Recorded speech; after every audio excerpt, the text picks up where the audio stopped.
This will be an audio-only podcast today because I'm tired of my face and also because it's less editing in post. So I am 24 hours away from pulling out of Dodge, so I figured out that I'm going south for probably 5 days.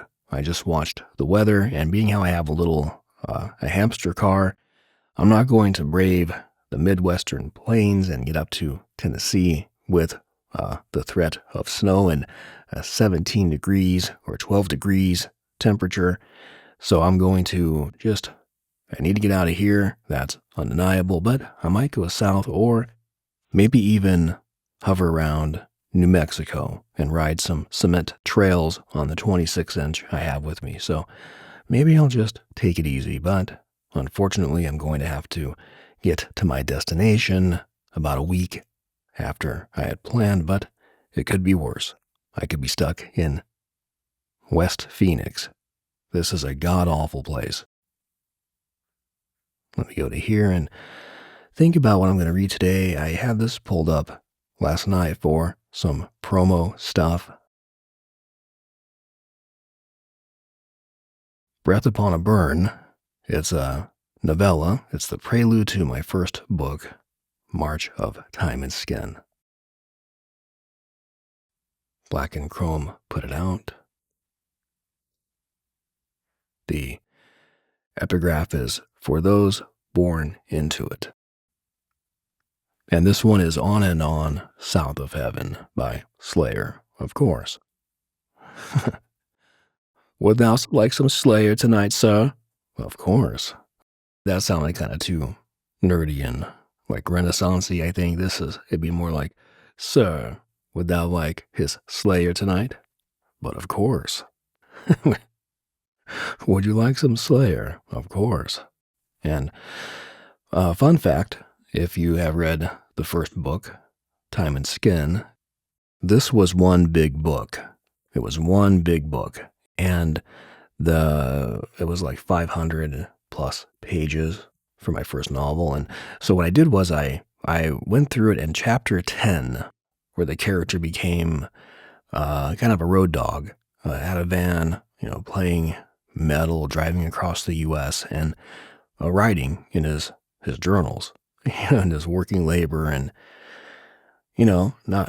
not caring about a fucking thing. And so he was 19, so, makes sense. And he basically he became this, one of my friends called the book a heavy metal Western. And I think it's largely because of the way chapter 10 started. And there's kind of a High Plains Drifter level of question to the character at that point. And so where the first 9 chapters brought in his upbringing, his, in quotes, upbringing, and it brought up his family life, his roots, chapter 10 on was really the defining moments in March of Time and Skin. So I didn't want to lose the first 9 chapters of that book, but I didn't want to be not only lazy, it sounds counterintuitive, you're lazy by deleting, but I want to say it the right way, emotionally responsible to the book and not to my own sense of self. You know what I mean? The idea for Breath Upon a Burn for me was to put something new out, but I always wanted to kind of tie off those 2 ends of time. You know what I mean? Because when the book ended, a lot of my friends were like, man, you know what? People who read the book too, even some people who wrote in were like, what? Where'd the dude really come from? We'd like to know.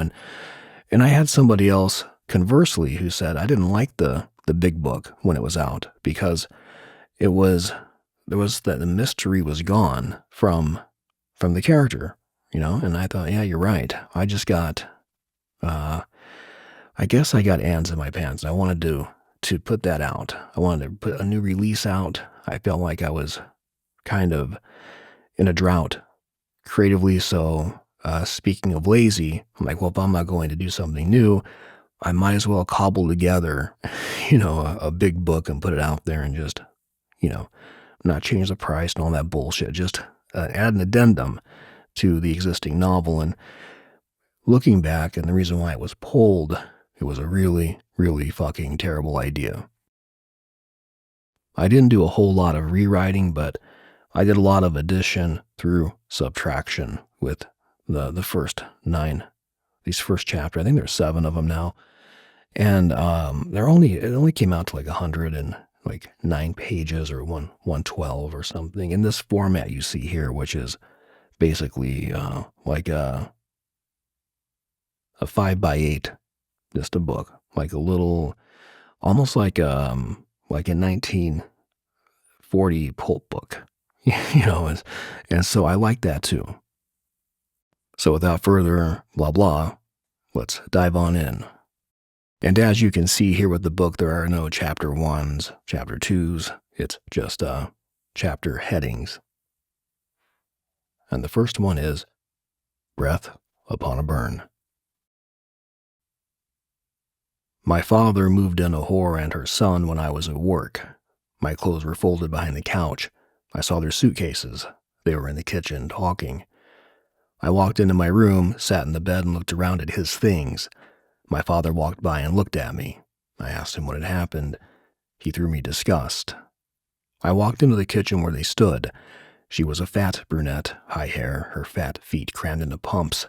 Her face was whiskey and batter and trade. Her son was skinny, long hair in the back and wired on speed. My father walked in. "Jeff, this is your new family, Billy and Brett."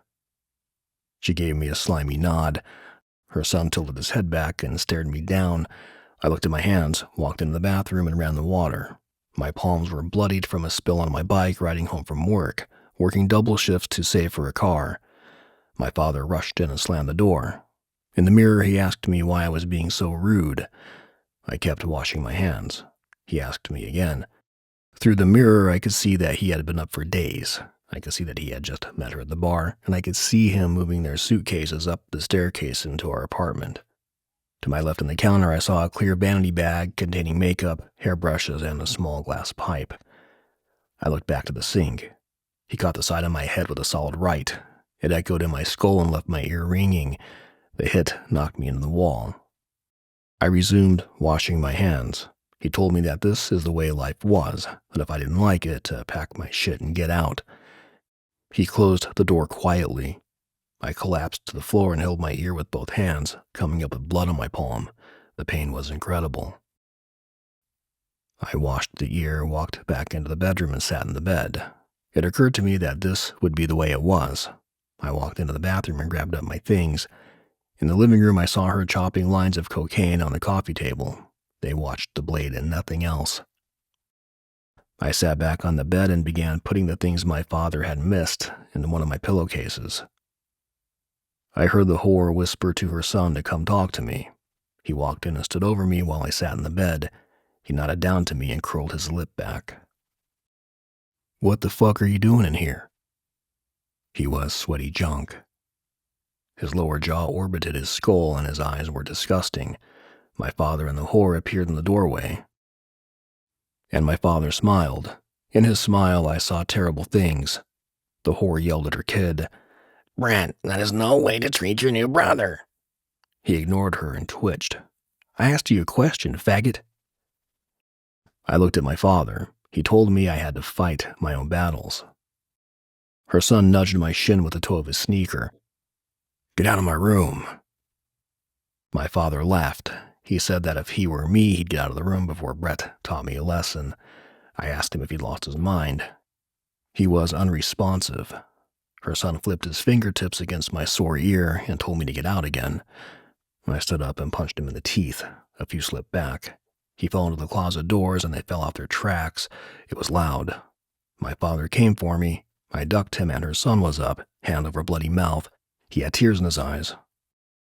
My father had fallen behind the side of the bed. He was grumbling threats and trying to stand. I caught her son with the left this time in the throat. He fell back into the closet and screamed like a girl. His mother came at me in a blind rage. I kicked her hard in the crotch. She stumbled back and dropped in the hallway. I felt a hand on my shoulder spin me around. a flash of meaty knuckles, and my lights were turned out. I woke up hours later. My head was pounding. It was dark in my room. I was under the covers with my shoes off. It occurred to me in the dark that I had turned 17 the day before. I sat up and walked into the bathroom. The place was pitch black. I flipped the light on. The whole area above my eyebrows and down to the center of my nose was dark blue and kidney-shaped, like a dark birthmark. My neck was stiff. I touched the bruise. Shock waves of pain rolled around my head. There was the clear vanity bag to my left. In a cup in the medicine cabinet sat a plastic cup with dentures at the bottom. I walked into my room and put my shoes on. Through the bathroom light, I could hear them passed out in the living room, down from days of speed. I watched the room from the doorway. My belongings were no longer packed behind the couch. In the bathroom, I lifted the dentures from the cup and crushed them under my heel, returning the crumbs back into the cup. They floated there. I closed the medicine cabinet. Out in the living room, I stepped over my father on the floor. The two others were sharing the couch. She was sleeping on top of her son. I was heading across the street to the store for aspirin. Outside sat my belongings in a duffel bag next to my bike. I wondered why they hadn't been stolen. We didn't live in the hills. I closed the door. My father jumped up and locked the deadbolt. I wheeled the bag on my bike across the street. The sun was coming up behind the supermarket. I placed my bike in my bag next to a register and found a bottle of aspirin and a jug of water, a candy bar, some medicated cream, and a box of gauze. When I went to pay, my wallet was empty. I had 3 weeks' pay in there. Both of my pockets were empty. The lady at the counter asked me what happened to my face. I told her I had just been mugged. She pointed out that my tooth was chipped in half. I felt it. My upper lip was swollen and my front tooth was chipped. I hadn't noticed. Since she'd mentioned it, it hurt to breathe in. I left the store empty. My sister lived 6 miles west in an even worse part of town. It was still hot in Phoenix. October meant nothing. The bag was without straps, and I had to stop every few blocks to balance it on the frame. I walked my things to her house. She was at work and the kids were in school. She had 3 kids from 3 separate marriages, living in a 2-bedroom duplex in Glendale. I didn't want to walk into her work looking like I did. I hopped her fence and fell asleep under the trampoline. I woke up sweating from the heat of the black rubber. I found a corner of the yard and threw up. Under a palm's short shade, I went through my bag and found my Walkman far at the bottom. I played my music until my batteries went dead. I thought of ways to get my $462 back from my father, though I knew it was spent already. I laid my head on a pillow of shirts and closed my eyes. Since the sudden death of my mother, he was bound for what he did. The pain of his chemical life was easier for him than dealing with his guilt for treating her like dirt, for ignoring her. Only thing was, he still had a son. I wanted to hate him, but I couldn't. I thought about my mother reading her Bible from her chair under the big lamp. She was with the faith, but never once pushed it on us. I thought about the old man now, a husk of waste on the floor, while I tasted my vomit and blood. My throat grew thick with bile, and I leaned to my side and let it go on the grass. The sun reached through gaps in the palms and gripped my swollen eye. It burned with tears, but my eyelid wouldn't open for anything. I covered my brow with a shirt and remembered back to my old life, to my mother reading the Word, and my head burned beneath the sky that was once full with stars, which was now bright with sickness while I tried to breathe. All of nature's passion spent, all of her God's forgotten grace descended and rotting, the failure of his plan and the bloody tears of war-torn angels, all the mysteries of children lacerated. So I'll go ahead and stop there. I want to keep going, but I have shit to do today, to say the least. But I wanted to get back on the U87 this morning, and I wanted to just read and just record without the pressure of my face, talking into a webcam to a perceived audience. It's such a bizarre thing. I don't know how these YouTubers get used to it, but they do. It's totally natural to most of them. I think it's embedded in the, in the younger people, like your part of your life is just recording everything you do. I wonder how. I guess they don't know any better, so I guess it's all right. Fuck it. I wouldn't be able to cope as a teenager or even a 40-year-old. I'm doing that every day. But anyway, I digress, and it's going to be a big, beautiful day here. So I'm going to have more coffee, and I'm going to get out and face the day. Like that song, I don't want to face the day, today. Was that? That was the Angels, and I don't think they were very popular on American media, like radio and MTV. Maybe they were. I don't remember. In fact, I'm shocked I even conjured up the name of the band. Well, now I'm going to play it because I have to. I'm going to walk the dogs and face the day. Thank you for being here and for listening, and as always, take good care.